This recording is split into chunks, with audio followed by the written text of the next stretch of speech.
예수님을 믿는 사람을 그리스도인이라고 합니다. 자, 그리스도인들로서 가장 이게 좀 베네핏, 그러니까 예수를 믿기 때문에 우리가 가질 수 있는 그런 특혜, 이런 것들이 많이 있어요.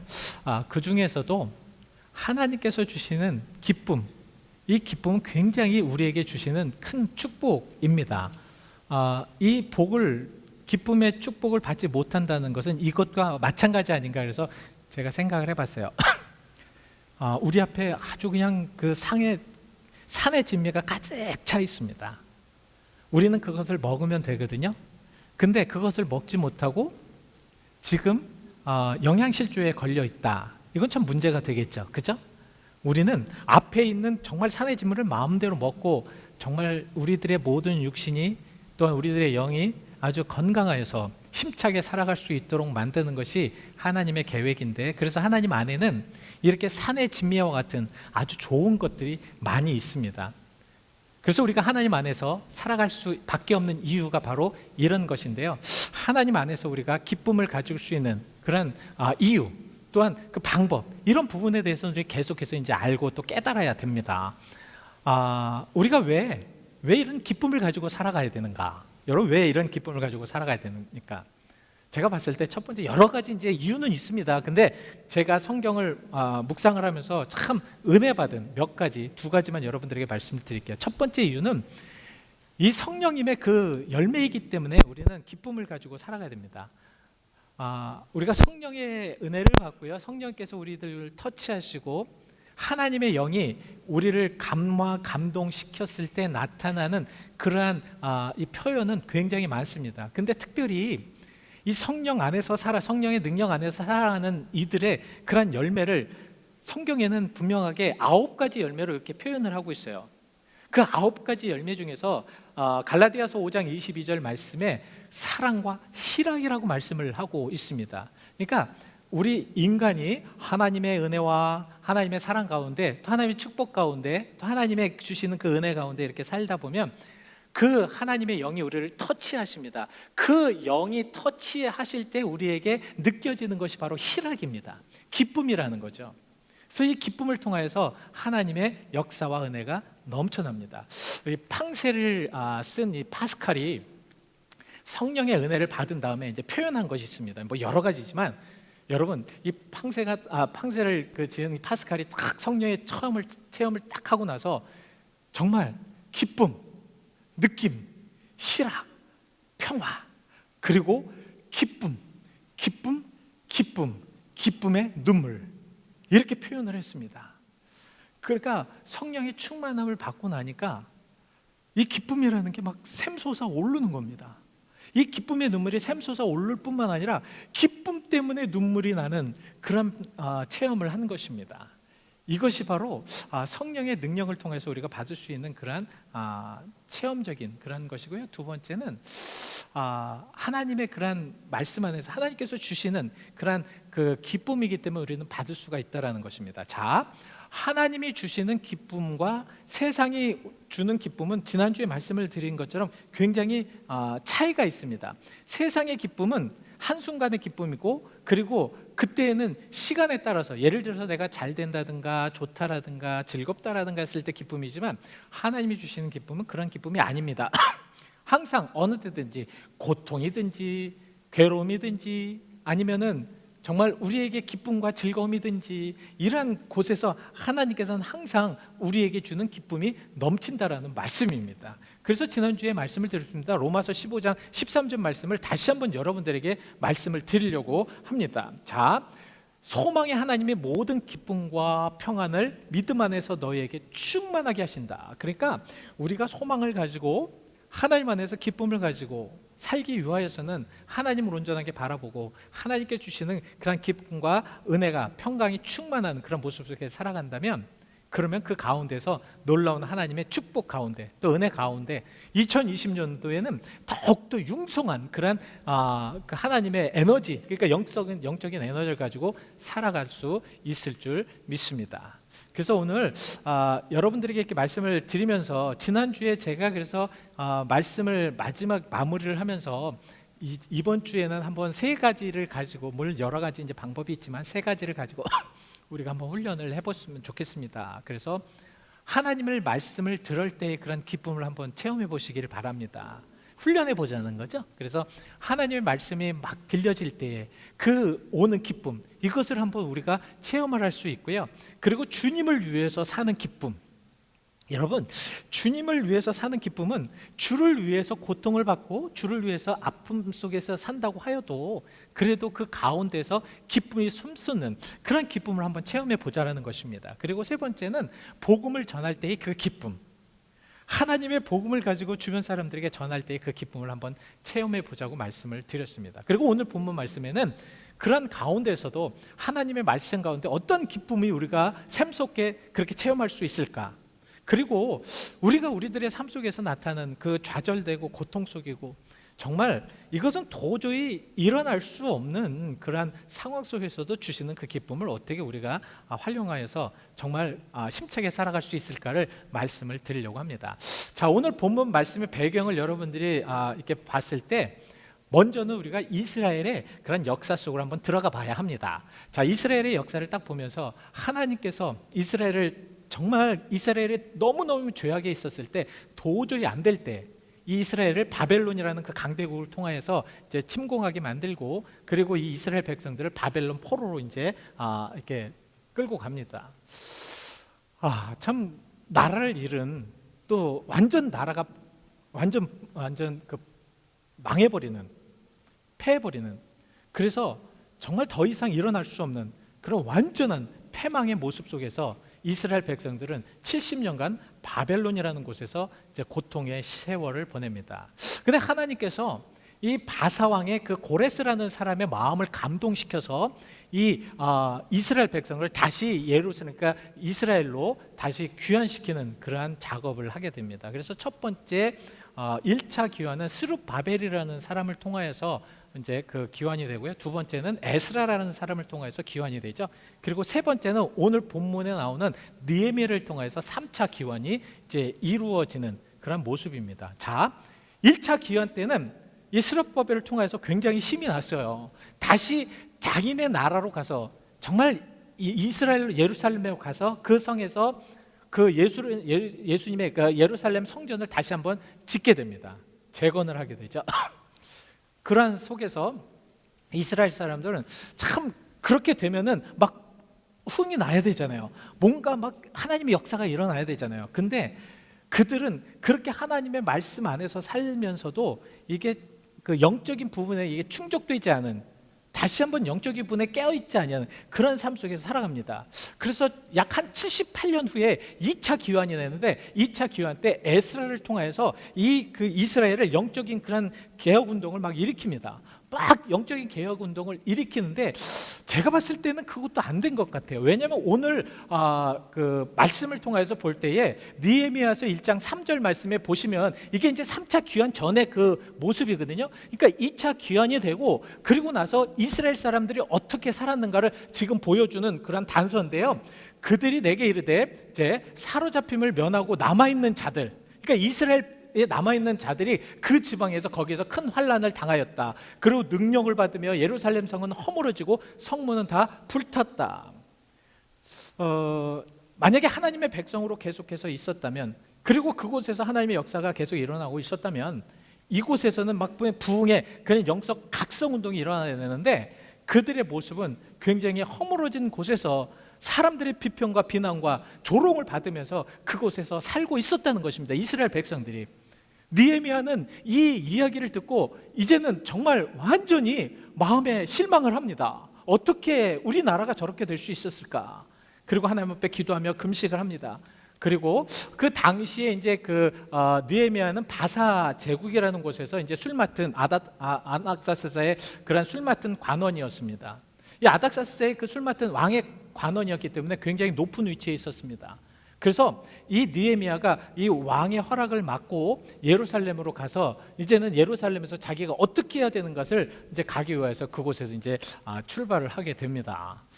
예루살렘에 도착한 이 느헤미야는 어떻게 무엇을 해야 될지 몰라서 밤에 이제 잠행을 합니다. 아무한테도 얘기하지 않았고 잠행을 하면서 무엇을 해야 될지. 그리고 나서 느헤미야서 2장 17절 말씀에 뭐라고 말씀을 하고 있냐면 우리가 이제 성벽을 짓자 이렇게 결정을 하고 성벽을 짓기로 이제 생각을 합니다. 이제 그 마음을 먹습니다. 자, 여기서 이제 문제가 생겨요. 수르바벨이 처음에 성전을 지었을 때 성전을 짓지 못하게 하는 방해꾼들이 있었습니다. 사마리아 사람들입니다. 이 사람들은 어떻게 해서든지 예루살렘 성을 짓지 못하도록 계속해서 방해를 해서 예루살렘이 중단된 적이 있습니다. 근데 지금 느헤미야가 성벽을 재건할 때에도 주변에 많은 그러한 핍박과 하지 못하게 하는 방해가 너무도 많았어요. 그래서 이 느헤미야가 정말 어떻게 해서든지 그걸 해야 되는데 방해가 워낙 많아가지고 굉장히 힘들었습니다. 사실 굉장히 힘들었어요.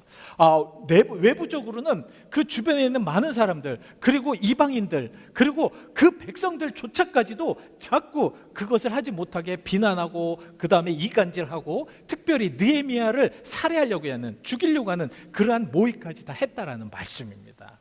이런 속에서 이 내부적으로도 이 문제가 있었어요. 내부적으로는 어떤 문제가 있었냐면 자꾸 이제 도전해 오니까, 힘들게 도전해 오니까 그 이스라엘 백성들도 지친 거예요. 지치다 보니까 어떻게 되느냐? 한번 4장 10절에 이렇게 말씀을 하고 있습니다. 우리가 성을 건축하지 못할 것 같다. 자, 우리가 저렇게 도전해 오고 저렇게 고통을 주고 저렇게 힘들게 우리를 하는데 우리는 더 이상 어떻게 이 성전을 지을 수 있어요? 성벽을 우리가 할 수 있는가? 우리는 못할 것 같다는 좌절 속에 이렇게 살아갑니다. 그럼에도 불구하고 하나님의 역사, 하나님의 능력은 그 가운데 막 역사합니다. 그래서 여러분들 며칠 만에 성벽이 재건되냐면 52일 만에 성벽이 재건됩니다. 이것이 바로 느헤미야서 6장 15절에 나옵니다. 저 52일 만에 성벽이 재건됐다는 것은 이것은 기적입니다. 여러분 딱 생각할 때 뭐가 기적이야, 그냥 할 수 있겠지. 근데 한번 생각해 보세요. 잘 생각해 보세요. 자, 한번 이렇게 계산을 해보십시오. 한 4km. 그러니까 성벽을 쌓아야 되는 그러한 길이가 한 4km입니다. 4km 그러니까 좀 이렇게 생각이 좀 안 드십니까? 지금 이렇게 제가 재보니까 우리 교회를 이렇게 둘러서 보니까 한 120m 정도 되더라고요. 그러니까 이 벽을 이렇게 뺑 돌아서 쌓는 거예요. 지금 이게 한 50m, 한 120m 정도, 130m 정도, 이것을 지금 성벽을 쌓는다고 생각을 해보십시오. 이 성벽을 쌓는데도 50일 이상이 걸릴 수밖에 없습니다. 왜냐하면 이 성벽을 쌓는데 한 15m 성벽을 쌓고요, 돌로. 그리고 한 3m 넓이로 쌓는다고 생각을 해보십시오. 그것도 굉장히 많은 방해와, 지금이야 뭐 이제 그 기계나 아니면은 뭐 차량이나 이런 것을 이용해서 얼마든지 할 수 있었지만 그때는 그것이 아니었잖아요. 근데 52일 만에 완공을 시킵니다. 자, 여기에서 이스라엘 백성들이 놀라요. 자신들도 같이 사역을 했지만 놀랍니다. 하나님께서 어떻게 이렇게 할 수 있을까? 4km라는 그것도 뭐 이렇게 수평이 아니라 그냥 내려갔다 위로 갔다, 그러니까 모든 백성이 완전히 혼연일체가 된 거예요. 하나가 되어서 자기가 맡은 그곳에 완전 성벽을 밤새서 세워서 52일 만에 역사가 일어난 겁니다. 그러니까 그 성벽을 짓는데 방해하는 이들도 놀랐고, 그리고 성벽을 지은 이스라엘 백성들도 너무 놀랍니다. 근데 여기에서 하나님의 역사가 일어나는 게 무엇이냐면, 하나님께서 그렇게 역사하시는 것을 보니까 마음의 변화가 일어나기 시작합니다. 마음의 변화가 일어나서 이들이, 이 성벽을 쌓은 이스라엘 백성들, 좌절했던 이스라엘 백성들이 변화했는데 어떻게 변하냐면, 하나님의 말씀 우리가 이제 들어야 되겠다, 듣고 싶다. 그동안 자기들이 멀리하였고 성전은 있었지만 온전하게 하나님의 말씀에 묵상하지 않고 하나님의 말씀대로 살아가지 못하는 그런 삶 속에서, 이제는 하나님의 말씀대로 살아야 되겠다, 하나님의 은혜대로 살아야 되겠다. 그래서 그 당시에 2차 그 기환을 주관하였던 에스라, 이 에스라가 그 당시에 제사장이요 학사였다고 얘기하는데, 이 학사를 우리는 이제 지금 쉽게 얘기하면 서기관이라고 얘기할 수가 있습니다. 그러니까 제사장이요 서기관이었던 에스라를 통해서 부탁을 합니다. 율법책을 좀 가져다 주십시오. 율법책을 통해서 우리에게 좀 읽어 주십시오. 하나님의 말씀이 그립다는 거죠. 하나님을 체험하고 하나님의 은혜가 넘치고 자기들이 딱 보았을 때 이것은 하나님의 능력이 아니면 될 수가 없다는 것을 체험하게 되니까 그들이 나타나는 현상은 무엇이냐면 하나님의 말씀이 그리웠던 겁니다. 하나님의 은혜가 그리웠던 거예요. 그래서 하나님의 말씀을 좀 읽어달라고 이렇게 말씀을 합니다. 그래서 그 당시에 모든 백성들, 그러니까 그 말씀을 들었을 때, 그 말씀을 해석했을 때 이해할 만한 모든 사람들이 다 수문에 모여가지고 하나님의 말씀을 봤는데요. 어느 정도인 줄 아십니까? 자, 에스라가 하나님 말씀 두루마기를 쫙 펴가지고 하나님의 율법을 쭉 읽어줍니다. 그럴 때마다 은혜가 되니까 그 모든 백성들이 두 손을 들고 아멘, 아멘 하였다고 느헤미야 8장 6절에 말씀을 하고 있습니다. 자, 한번 생각을 해보십시오. 지금처럼 무슨 좋은 말씀이 아니라 그냥 율법책을 쫙 펴서 그냥 읽는 겁니다. 태초에 하나님이 천지를 창조하셨다. 아멘, 아멘 하는 겁니다. 땅이 혼돈하고 공허하였다. 그러나 하나님께서 말씀하셨다. 말씀으로 천지를 창조하셨다. 모든 백성들이 두 손을 높이 들고 아멘, 아멘 하는 겁니다. 제가 그 느헤미야서 8장 6절 이렇게 말씀을 묵상을 하면서 한번 눈을 감고 생각을 해봤어요. 얼마나 멋진 모습인가. 그들은 이미 하나님의 은혜를 체험하고 하나님의 능력을 체험하고 그 체험 속에서 그들의 표현은 바로 그거였습니다. 하나님의 말씀이 떨어졌을 때 마음에 감동이 있으니까, 하나님의 역사를 체험하니까, 하나님의 능력을 체험하니까 그들은 두 손을 들고 아멘, 아멘 하고 외쳤다는 거죠. 그러면서 그들 마음속의 변화, 하나님의 말씀이 그들 가운데 들어가니까 그들 마음속에 변화가 되는데, 그들 마음속에 변화가 되니까 어떠한 하나님의 역사와 하나님의 능력이 일어났는가, 우리는 말씀을 통하여 알 수 있는데, 첫 번째는 영적인 변화의 기쁨으로 그들은 체험이 됩니다. 영적인 변화의 기쁨. 자, 그들이 예루살렘에 돌아왔을 때는 정말 황폐했습니다. 그리고 남아있는 자들조차 어떻게 할 수가 없었습니다.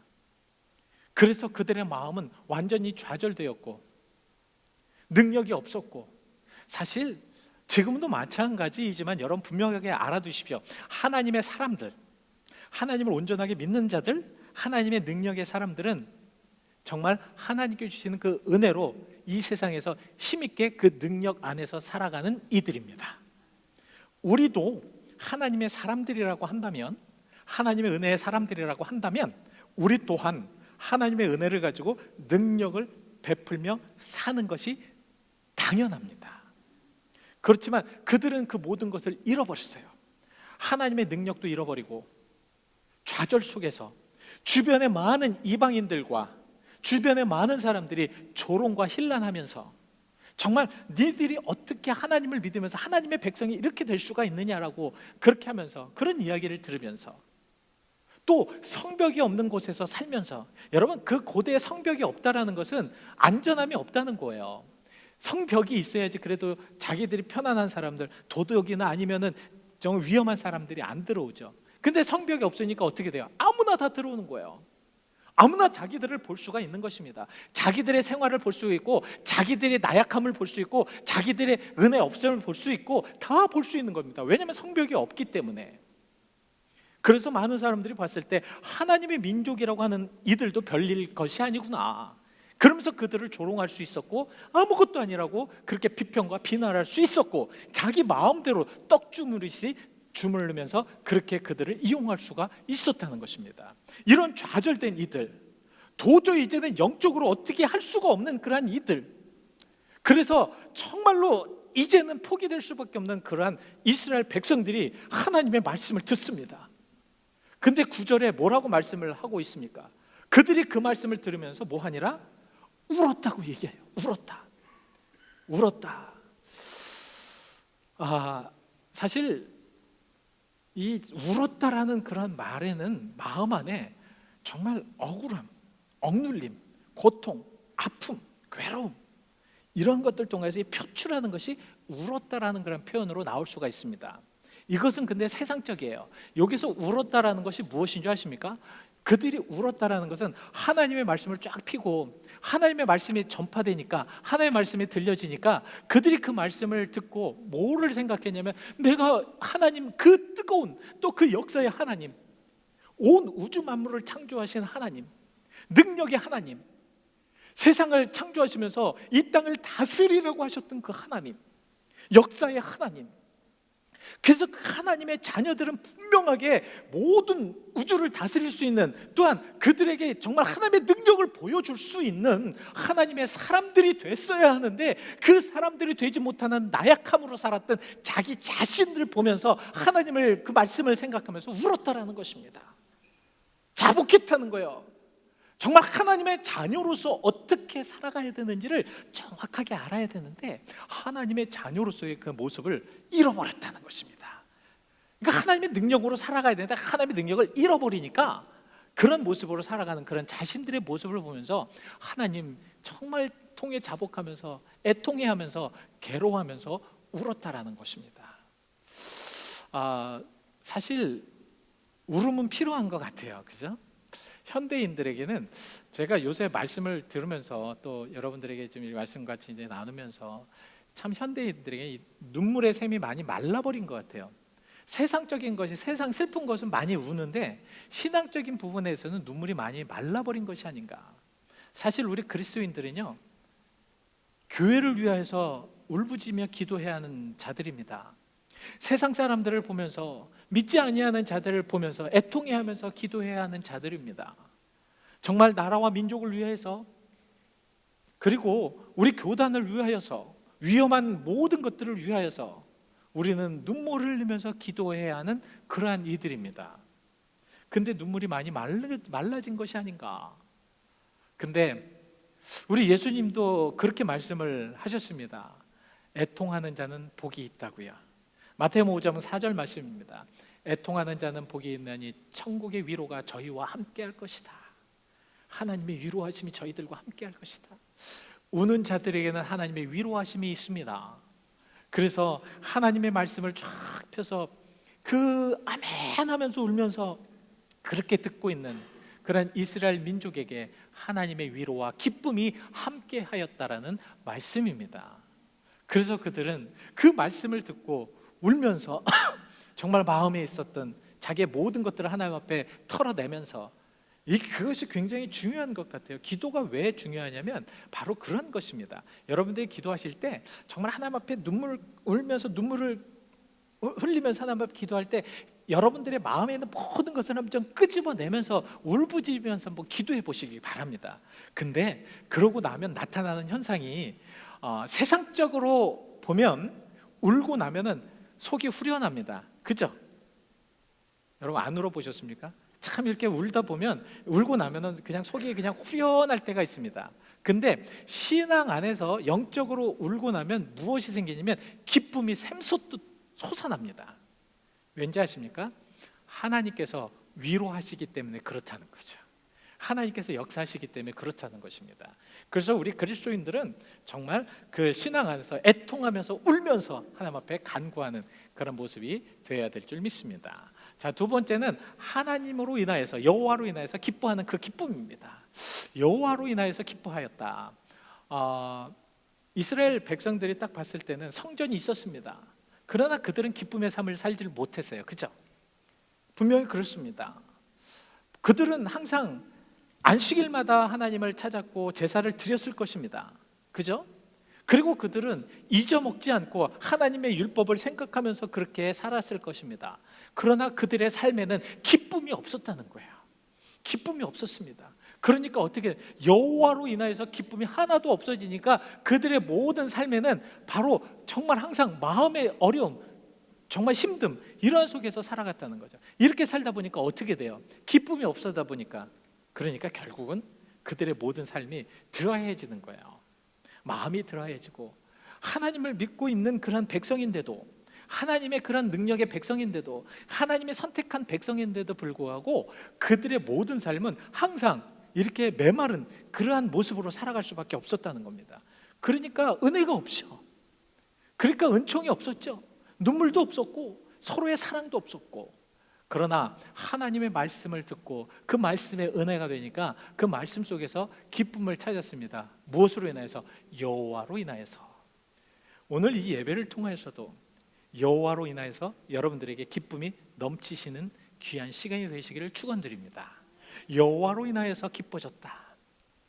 사람들로 인하여서 기뻐진 것이 아니라, 사람으로 인해서 어떤 환경으로 인해서 기뻐진 것이 아니라 여호와로 인하여서 기뻐졌다. 그래서 그 당시에 학사 에스라와 느헤미야가, 또한 그 당시에 사람들이 워낙 많으니까 그 에스더가 율법을 읽어주잖아요. 그러면 레위인들이 그 곳에 무리를 지어서 그것을 설명해주고, 그리고 설명해주고 은혜가 되니까 서로 막 울고 이것저것에서 울면서, 그런 상황 속에서 느헤미야와 또한 에스라와 그 레위인들이 울지 말라.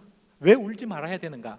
그날은 울어야 할 날이 아니라 일단 그들이 울었어도 그만 울으라는 것입니다. 왜냐하면 너희들에게 그 다음 단계에 주는 하나님의 기쁨의 능력이 너무도 크기 때문에 그렇다는 말씀입니다. 여러분, 예배를 드렸을 때 하나님께서 주시는 그 능력의 은혜로 인해서 여러분들이 기쁨을 가지고 가셔야 합니다. 왜냐하면 하나님이 주시는 그 기쁨이라는 것이 놀라운 기쁨, 우리 그리스도인들만이 가질 수 있는 기쁨, 하나님께서 하나님의 백성들과 하나님의 사람들에게 줄 수 있는 그 기쁨의 놀라운 것들을 여러분들이 가지고 가시라는 말씀입니다. 우리가 하나님을 믿으면서 그런 기쁨 안에 살아가는 주님의 귀한 성도들이 되어야 될 줄 믿습니다. 자, 그래서 그런 기쁨 속에 이제 살아가라는 말씀입니다. 그래서 오늘 본문 10절에는 뭐라고 말씀을 하고 있냐면, 자, 느헤미야가 그들에게 이르기를 너희는 가서 살찐 것을 먹고 단 것을 마시라. 그리고 그냥 주의 성일이니 근심하지 말고 여호와로 인하여서 기뻐해라. 여호와로 인하여서 기뻐해라. 예배를 드리면서 우리는 근심에 쌓이고, 예배를 드리면서 우리는 슬픔에 쌓이고, 예배를 드리면서 우리는 울며, 그런 것이 아니라는 것입니다. 오늘은 하나님께서 주시는 성일이다. 이 나팔절입니다. 나팔절은 무엇이냐면 그 새해 첫째 날입니다. 이스라엘 백성들은 새해 첫째 날을 7월 1일로 지켜요. 그 7월 1일로 지키는데, 지금 이제 우리가 살고 있는 이곳에서야 한 9월이나 10월 달 정도 됩니다. 그러니까 많은 그런 추수가 되었고, 또 추수를 시작하는 때라 기쁨이 막 넘치는 그런 때입니다. 슬퍼할 때가 아니라는 것입니다. 1년 동안의 모든 농사를 많이 짓고 풍성하게 거둘 그런 때이기 때문에 우리는 기쁨으로 살아가야 된다는 말씀이죠. 그래서 여호와로 인하여서 기뻐하는 것, 여호와께서 주시는 은혜로 기뻐하는 것, 말씀을 읽어봤지 않느냐, 은혜가 되지 아니하느냐, 그랬을 때 그 은혜를 통해서 기뻐하는, 여호와로 인해서 기뻐하는 그런 모습으로 살아가라는 말씀입니다. 그리고 마지막 세 번째는 깨닫는 기쁨이었더라고요. 깨닫는 기쁨. 여러분, 그거 아십니까? 나귀가 자기가 무엇을 몰랐을 때, 이렇게 딱 깨달았을 때 그 환희와 기쁨, 지금 하나님께서 우리에게 주시려고 하는 기쁨은 바로 하나님을 몰랐을 때, 하나님을 깨달았을 때의 그 기쁨을 주시기를 원하고 계신 것입니다. 그들이 살아갔을 때, 이스라엘 백성들이 살아갔을 때 그들은 알고 있었어요. 하나님을 알고 있었고, 하나님의 백성이라는 것을 알고 있었고, 하나님의 사람들이라는 것을 알고 있었습니다. 그러나 그들의 삶 속에서는 그런 것이 전혀 보이지가 않았어요. 왜? 그들은 하나님이 그들과 함께함을 아직도 깨닫지를 못하고 있었기 때문에 그렇다는 것입니다. 그러나 그들이 하나님의 말씀을 받았을 때 깨달았습니다. 여러분, 하나님의 말씀이 바로 이것입니다. 우리들이 고통받을 때, 힘들었을 때 하나님의 말씀 속에서 우리가 깨닫는 것, 그 깨달음 속에 기쁨이 오는 것, 이것을 위한 것이라는 말씀입니다. 왜냐하면 하나님의 말씀은 살아 생명력이 있기 때문에 그렇습니다. 그래서 좌우의 어떤 날쌘 것보다 굉장히 예리해서 우리의 골수와 혼과 모든 관절을 찔러 쪼개기까지 넉넉하다라고 시브리서 4장 12절에 말씀하고 계시기 때문에 그렇다는 것이죠.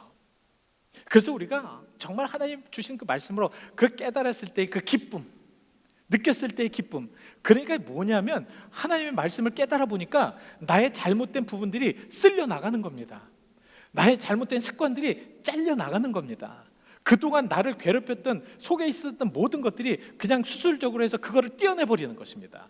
그걸 떼어내버리고 없어지니까 그 가운데서 이제는 깨달을 수가 있다는 거죠. 왜? 건강하니까 하나님이 보여지고, 건강하니까 하나님께서 계획되고, 건강하니까 하나님의 역사심이 나타나는 것입니다. 말씀을 읽었을 때 영적으로 깨어지고 건강해지니까 하나님이 보여졌다는 것입니다. 하나님이 보여졌으니까 뭐예요? 기뻐서 어쩔 수가 없는 만큼 즐거워하는 겁니다. 그래서 오늘 본문 12절에 뭐라고 말씀을 하시냐? 그들이 정말로 가서 막 먹고 마시면서 없는 자에게 막 서로 주면서 그러면 함께 즐거워했다. 현대 만약에 교회 모든 코이노냐의 그러한 중심이 어떻게 돼야 되느냐? 저는 저렇게 돼야 된다고 믿습니다. 교회는 함께 나누고 함께 즐거워하며 함께 먹고 함께 기뻐할 수 있는 그런 공동체, 그리고 여러분들의 삶이 그런 공동체 속에서 정말 그 느낌, 하나님이 주시는 그 기쁨의 느낌, 그것을 가지고 살아가신다면 여러분들은 분명히 여러분들의 삶 속에서, 지금 이 시간에 여러분들의 삶 속에서 기쁨에 충만이 되셔서 이 세대에서 넉넉히 이겨나갈 수 있는 주님의 사람이 되실 줄 믿습니다. 앞으로 여러분들, 그래서 2020년도에 여러분이 사시다가 이 이스라엘 백성들처럼 교회는 다니지만, 우리가 예배를 드리지만 하나님이 없는 것 같고 좌절된 모습 속에 굉장히 우리들의 마음이 무겁고 얼굴은 항상 근심에 쌓이는 것 같지만 어느 때 하나님께서 여러분들을 찾아오실 때가 있을 겁니다. 여러분들의 문을 놓고 할 때가 있습니다.